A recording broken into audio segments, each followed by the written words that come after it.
ছোট ভাই রিয়াদ বৈষম্য ছাত্র আন্দোলনে 4 তারিখ জিকাতলার মোড়ে মাথায় গুলিবিদ্ধ হয়।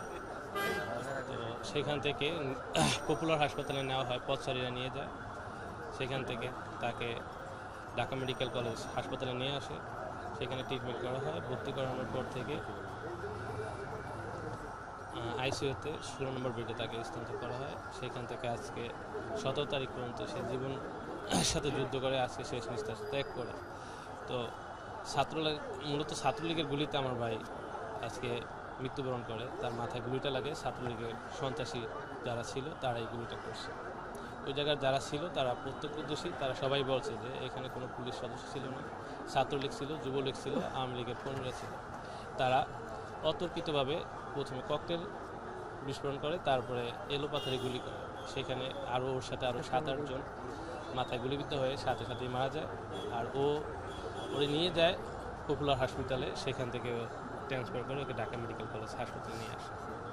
তো আমি এই হত্যার বিচার চাই। যারা এই কর্মকাণ্ড করছে তার প্রত্যেকের যেন ফাঁসি হয়। আমি এটা সরকারের কাছে আকুল দাবি জানাচ্ছি। আমি ওর বড় ভাই।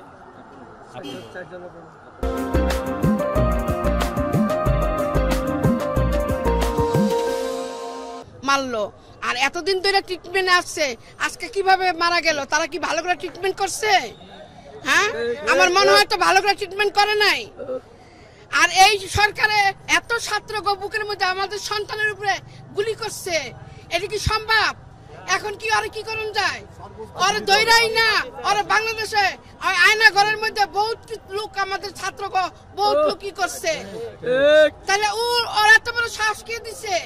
আপনারা চান না ওর বিচার? আমি চাই ওর বিচার। আপনাদের কাছে একটা কথা, আমার সন্তানটা যদি মারা চায়, ওর যেখানে থাকে ওখান থেকে দৈরাই না, ওরা ফাঁসিতে ঝুলানো, আর নাইলে ওর আয়না ঘরে রাখুন, নাইলে ওর টয়লেটে রাখুন। কেন ওই এত কিছু সন্তানের বুকে গুলি করছে? হাজার হাজার মার বুক খালি করছে। আমার